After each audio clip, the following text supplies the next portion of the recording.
Well, first of all, thank you very much, Sudha, and all of you. I joined some of your prayer sessions earlier and was deeply inspired by the prayers and also by the wonderful word that Dr. Santosh shared.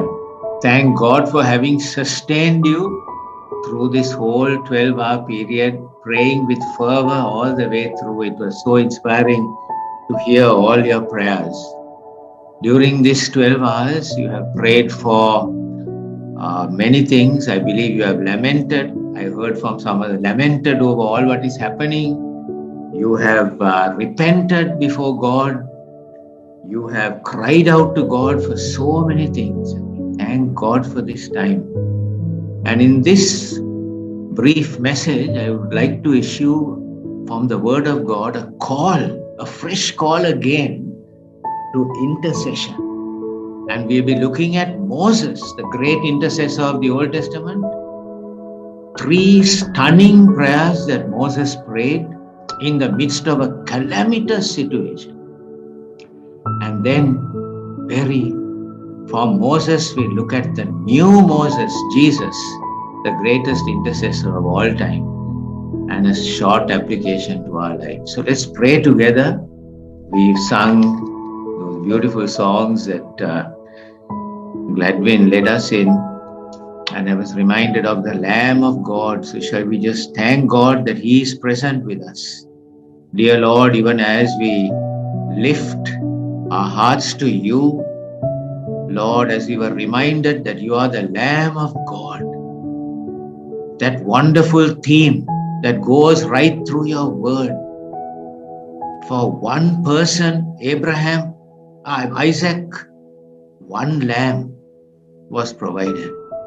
In the Passover, for every family, it was again one lamb. On the Day of Atonement, for the whole nation, it was again one lamb.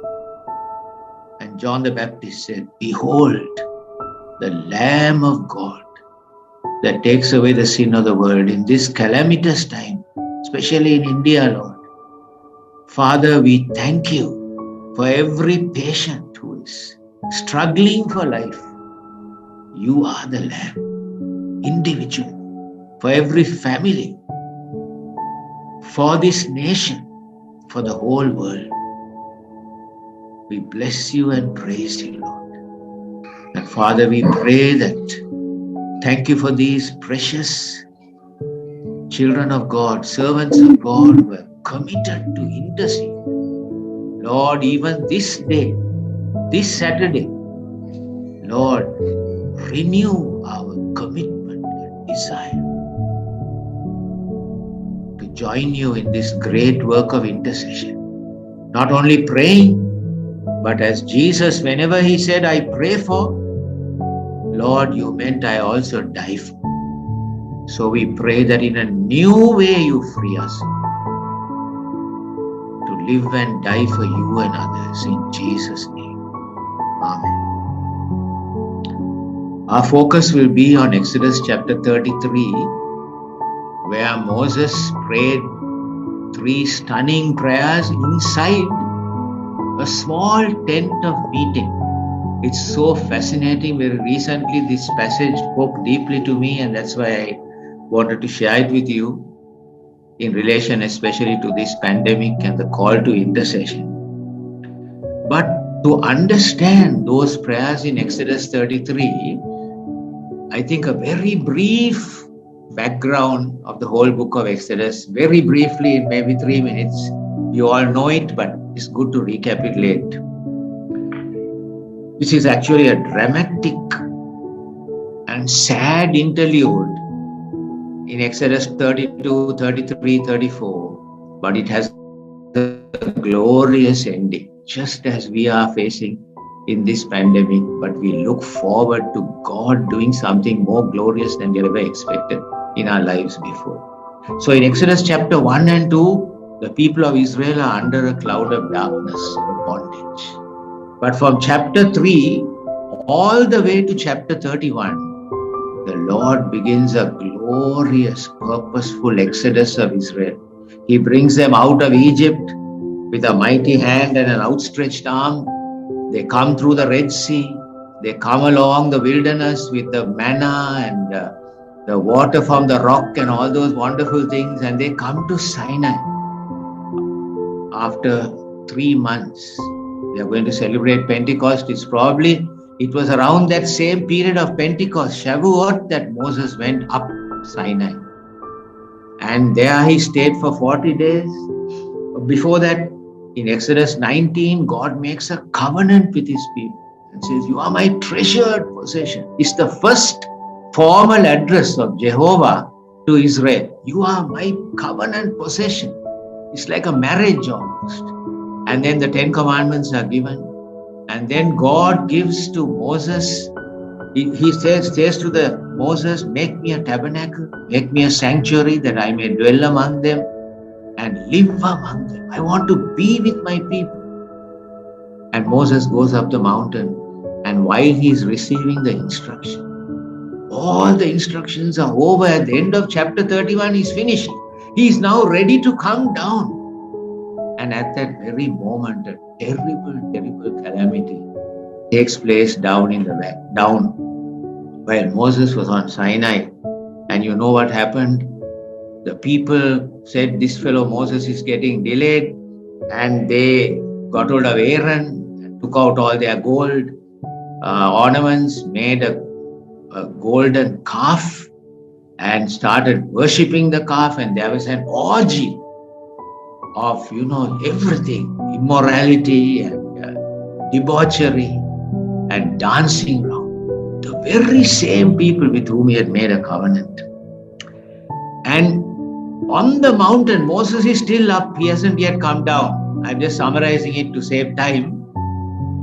God told Moses, "Moses, the people whom you brought out of Egypt, your people whom you brought out of Egypt, they have gone astray." And he says to Moses, "Get away from them at once. You don't stop me. I'm going to put an end to them. I'm finished with them. And I will make of you a great nation." A tremendous offer was given to Moses. From now on, it will not be God of Abraham, Isaac, and Jacob. It will be God of Moses. What an offer. And it's so beautiful. And the first of Moses' great intercessions in chapter 32, Moses replies to God. Now he's still on the mountain. "Lord, these are your people whom you brought out of Egypt." I love that. God says, "These are your people, Moses, whom you brought out of Egypt." And Moses replies, No, Lord. These are your people. You brought them out of Egypt. What are you going to do for your great name? You can't do this to them. Then your name will be affected. Your glory is going to be affected. What about your covenant to Abraham? You promised Abraham. Lord, you can't break that. And Moses intercedes on the mountain. And the wonderful thing is, it says, God relented. God changed his mind. There are few places in the Bible where we read that God relented. God had definitely decided to destroy, but Moses stood there in the gap. And what we see here, right up front, is that an intercessor cannot think about his own future. Moses could not think about a future for himself without his people. He and his people were so linked, so much so that God said, "Moses, get away from me. You are a hindrance. I can't judge them with you in between. You get away from me, then I'll deal with them." Moses said, "No way, Lord. I am here. These are your people. You have promised it." And so on. And it's so wonderful that he achieved the first step, no killing. We have been praying the last week very much that the death rate of COVID-19 will come down in India. Every time we pray, the next day the figures are higher. And I used to be very disappointed, but we keep praying. And then Moses comes down. It's true, he has avoided death for them, but the sin is still very great. On the way down, he smashes the 10 Commandments. When he sees what's happening, he's so shocked. He just takes those 2 tablets and just smashes smashes. And we don't think he was wrong there. It doesn't say. Later on he got angry and struck the rock. But here, probably not. He was not wrong in doing that. He smashed the 10 commandments because it was a sign that the covenant was broken. The people of Israel have broken the covenant. Then he smashed that idol into pieces, made powder, and got the people of Israel to drink the powder. Such was his anger. And then he was angry with the sin, but he got them to do that. And then there were some terrible judgments, about the Levites, how they came, 3,000 people died, and the Levites were set apart for God.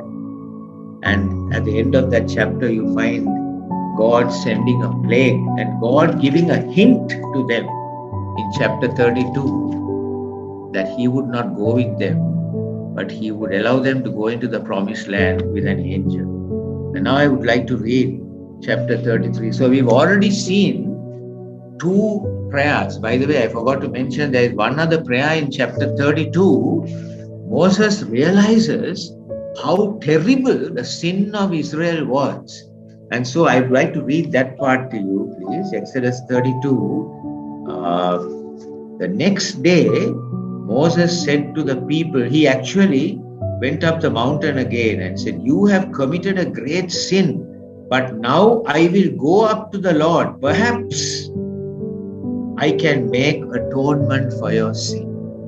He realizes the sin is so great. He said, perhaps I can make. I'm not sure, but I will go up the mountain. And Moses went back to the Lord up the mountain and he said, oh, what a great sin these people have committed. They have made themselves gods of gold. But now please forgive their sin. But if not, then blot me out of the book you have written. What an amazing way to be. Blot me. Blot me out of the book that you have written. In other words, what Moses was saying, Lord, I don't mind dying for my people. You can blot me out. But it is likely, I'm not sure, you can read it later, but I want to get to chapter 33, that God did not accept that offer. Because Moses could not make an atonement. That was left for one greater than Moses who would come later. But still you can see the heart of this intercessor. I'll try to make atonement for you because your sin is so great. And the Lord replied to Moses, whoever has sinned against me, I will blot out of my book. Now go, lead the people to the place I spoke of, and my angel will go before you. However, when the time comes for me to punish, I will punish them. And actually, immediately there was a plague sent among the people. So chapter 32, Moses has avoided the death of his people. But he's not going to stop there. And now I would like to read from chapter 33 a few verses. There are 3 sections in this, but we'll start with the first. Then the Lord said to Moses, leave this place, you and the people you brought out of Egypt. Go up to the land I promised on oath to Abraham, Isaac, and Jacob, saying, I will give it to your descendants.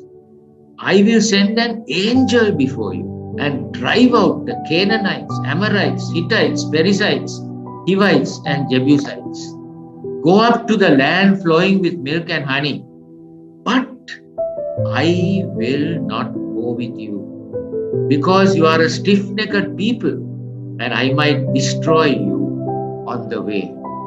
When the people heard these distressing words, they began to mourn, and no one put on any ornaments. For the Lord had said to Moses, tell the Israelites, you are a stiff-necked people. If I were to go with you, even for a moment, I might destroy you. Now take off your ornaments, and I will decide what to do with you. So the Israelites stripped off their ornaments. What God says, all right, Moses, I won't kill them. Number 2, I will still remember my promise to Abraham. You wanted me to remember. You can go to the promised land. give you a safe journey. I'll allow you to triumph over all those 7 Canaanite nations. You will go to a land flowing with milk and honey. This will not be like Egypt. It's a wonderful land. Everything was there. But there is one thing missing. He said, I will not go with you. In a way, it was merciful. He said, if I go with you, I might destroy you. So I won't go. But the angel will go before you, but I will not go with you. And the people mourned when they heard this. In other words, there seemed to be some repentance on their part. And God said to them, all right, then strip off your ornaments. I will decide what to do with you. And there would have been a moment of tension. Now, what is God going to do? And that's the end of verse 6. But then, in verse 7, the writer introduces a small tent. Now it says, Moses used to take a tent and pitch it outside the camp, some distance away, calling it the tent of meeting. This tent of meeting is mentioned only here for the first time. This is not the tabernacle. This is not seen before Exodus 32. But it's something that seemed to be necessary after what happened. And put it some distance outside the camp. The tabernacle would be inside the camp. No, but this is outside. Anyone inquiring of the Lord would go to the tent of meeting outside the camp. And whenever Moses went out to the tent, all the people rose and stood at the entrance to their tents, watching Moses until he entered the tent. As Moses went into the tent, the pillar of cloud would come down and stay at the entrance while the Lord spoke with Moses.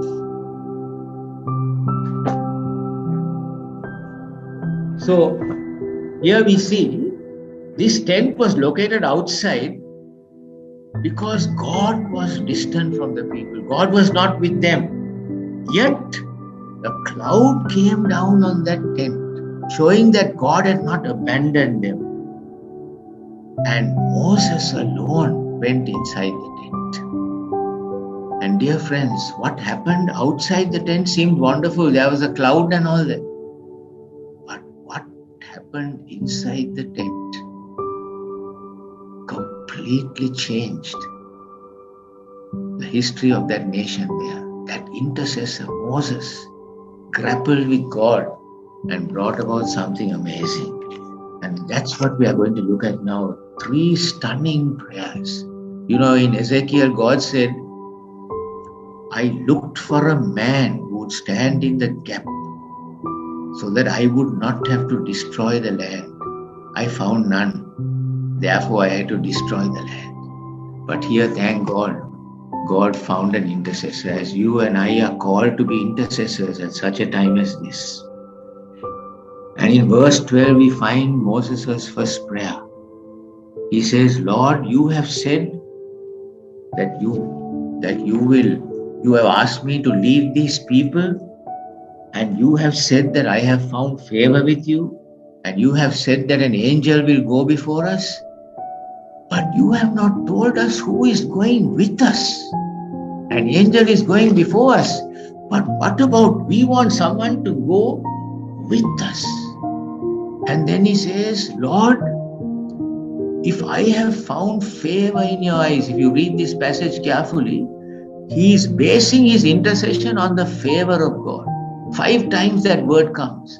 The grace of God. Lord, I am coming to you on the basis of your grace. If I have found favor in your eyes, then show me your ways. Show me your ways, that I might know you. And in verse 13, he slips in again and says, remember, Lord, these are your people. How beautiful. Remember that these are your people. He keeps on reminding them that these are God's people. Exodus chapter 33 and verse 13, remember that this nation is your people. And verse 14, God replies, my presence will go with you and I will give you rest. What a wonderful promise. And it seems as if everything is fine now. My presence will go with you. What a huge relief. After having said that I will not go with you, it's like an upgrade. Instead of an angel, now God says I will go with you. But if that is so, in verse 15, Moses says to him, if your presence does not go with us, do not send us up from here. How will anyone know that you are pleased with me and with your people? Why did Moses still say, God has already said, my presence will go with you? And I wondered, verse 14, is it singular? But God was telling to Moses is, Moses, my presence will go with you, Moses. And I will give you, Moses, rest. Last week I was wondering about this. I immediately called a friend of ours in Israel. And her husband was the Bible Society General Secretary. He died. And I told her name is Claudia. I said, Claudia, can you please tell me? Immediately she took her Hebrew Bible out and read it in my presence, read it to me. And she was looking. She said, I never thought about this before, but it is singular. My presence will go with you, God said, and I will give you rest. And again, Moses is not satisfied. Dear friends, as we are praying for CMC, praying for India, I trust that we will never be satisfied until we get all that God wants to do. Not just stopping the pandemic. Thank God, that's very important. But there is much more that you have been praying for today. And he went on. And so in verse 15, he says, Lord, if your presence does not go with us, do not send us up from here. It's not me, with us. And then he says,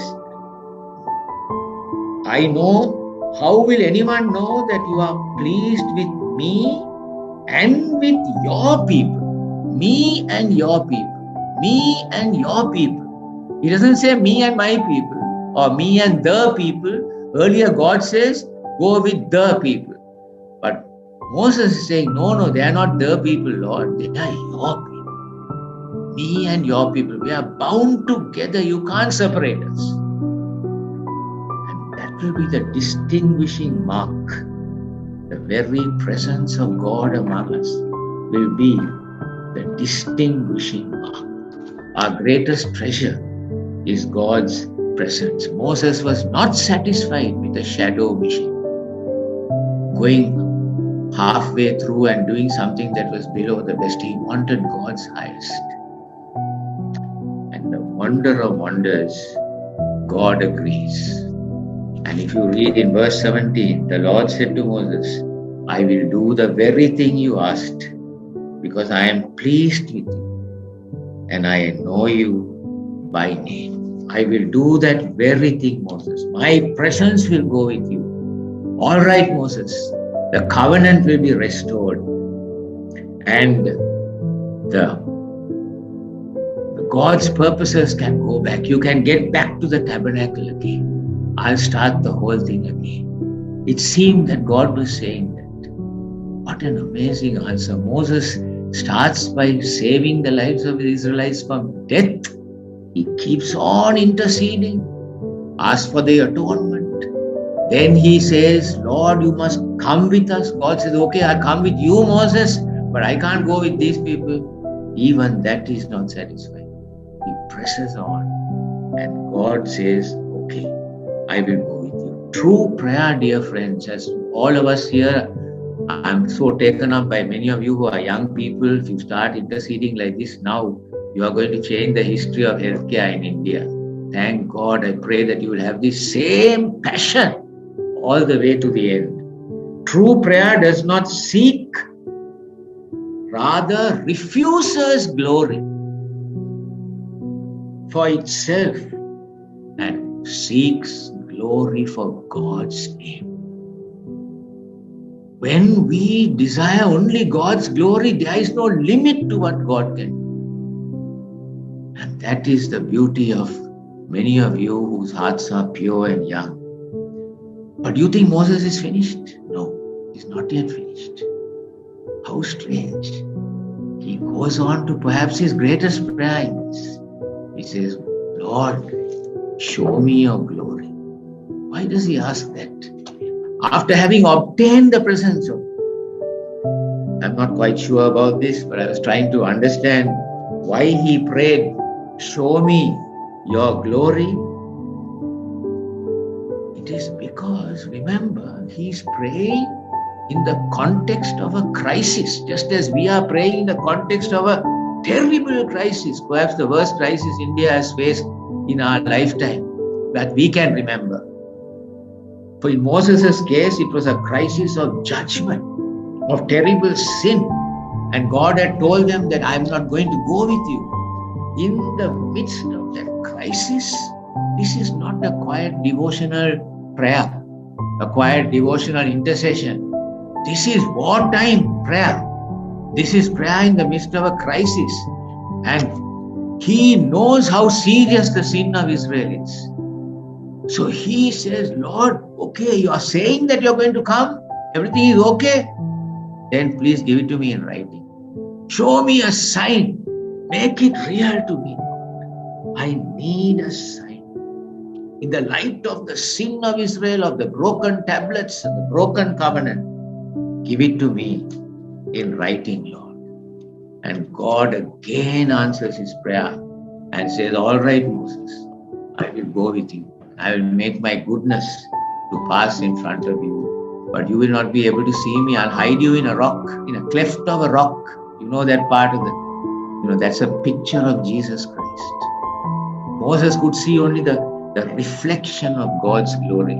But dear brothers and sisters, today we can see the light of the glory of God in the face of Jesus Christ. He is the rock that was cleft. That is a picture of the cross.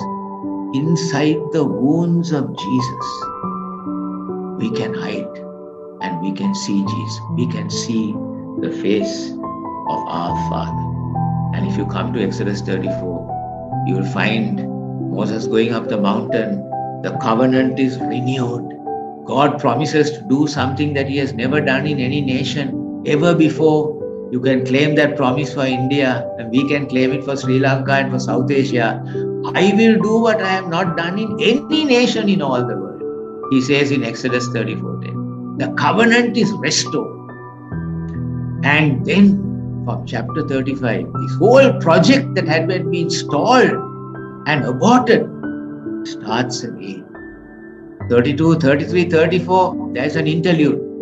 Everything is threatened. But from 35, that which was started from Exodus chapter 3 continues 35, 36, 37 up to 40. And in the last 5 verses of the book of Exodus, you will find cloud, cloud, cloud, cloud, cloud, cloud coming 6 times. The glory cloud comes over Israel. Praise the Lord. Dear friends, just in closing, I want to mention this. From Moses, we turn to Jesus. He's the new Moses. He is the great intercessor. And especially, I was reminded today of his prayer in Gethsemane, where he decided, I would rather go to hell with my people than go to heaven without my people. Jesus could not think of a future for himself without us, without his people. At the Mount of Transfiguration, he could have gone up. He would have been the only man in heaven. On the 13th of May, we are celebrating the Ascension. There we see a man, Christ Jesus, the God-man, went into heaven with a glorified body. And at Gethsemane, he issued the thunderbolt, not my will, thine be done. He didn't go out of Gethsemane through the back door. He went through the front door and faced that snake-like evil forces that were coming to capture him. Praise God. And then he told them, this is your hour. and the power of darkness. In other words, this is your hour. All hell will break loose in Gethsemane and Golgotha. Divine restraint is lifted. Okay, do what you want. But that was Satan's hour. It was also Christ's hour. This might be the forces of darkness and whatever it is. This is a time of calamity in India. But this is Christ's hour. This is the glory hour. And 3 days later, all heaven broke loose at the resurrection. Friends, what will it take? I remember reading many years ago by A.W. Tozer in one of his books. He said, what will it take for a massive turning back to God again? And he said, perhaps it will take a huge calamity of massive proportions. And who knows if God is preparing something amazing through this massive calamity that has come over the whole earth. And so a few applications in closing, dear friends. We looked at Moses. We looked at Jesus, Gethsemane experience. And now we teach ourselves a few quick lessons, and I'll close with this. Number one, prayer is not a domestic intercom to increase our comforts at home. Prayer is a wartime walkie-talkie for frontline soldiers to use in the midst of the battle. Number two, Moses could not think of a future for himself. Jesus could not think of a future for himself without his people. And whenever Jesus says in John 17, that great prayer, I pray for, he means I die for. I was searching my own heart today before I came for this meeting, saying, Lord, let this be a new beginning for all of us. That we accept this responsibility. Nehemiah accepted the responsibility for the broken walls. Esther accepted the responsibility. She had to face that. Those were all Gethsemane moments. Abraham accepted the responsibility to take Isaac up Mount Moriah. But praise God, in all those situations, we see God breaking through, and in Gethsemane, Jesus accepted the responsibility. So when awesome choices beckon us to walk in the path of the cross, let us also offer that thunderbolt. Not my will, thine be done. May the Lord help us to accept this responsibility. We'll never be the same again. We cannot ever be the same again once we accept such a responsibility. What if thousands of Healthfield Christians, what if all of us who are in this Zoom meeting today accept this responsibility like Jesus did in Gethsemane, like Moses did on Mount Sinai and down in the valley inside that tent of meeting? Dear brothers and sisters, we might see something most wonderful taking place. So that this calamity, we have prayed for that we must continue, we must lament, we must weep. But it will turn to God's glory. I want to conclude with a poem by A.B. Simpson written over 100 years ago. For India. I don't think he ever came to India, but he prayed for India. And the last few stanzas go like this. India for Jesus, and Jesus for India, over our land let it ring, calling the church to her glorious mission, India to Jesus to bring, bidding the lingering heralds of mercy fly with the gospel abroad, till from the hilltops the watchman shall say, India has turned to God. India for Jesus and Jesus for India. Master, the work must be thine. Thine is the power and thine the glory. Send us the baptism divine. And as the monsoon sweeps over the mountains, watering earth's valleys and plains, so may the Spirit in showers of blessing come with abundance of rain. Thank you, Lord, Father, by God's grace. Thank you for these beloved intercessors. Lord, may all of us join, Lord, crying out to God in this pandemic and all that is going to happen in the future. May there be a great turning point, like we read in Exodus chapter 34, 35, that we read in Gethsemane. We pray with thanksgiving in Jesus' name. Amen.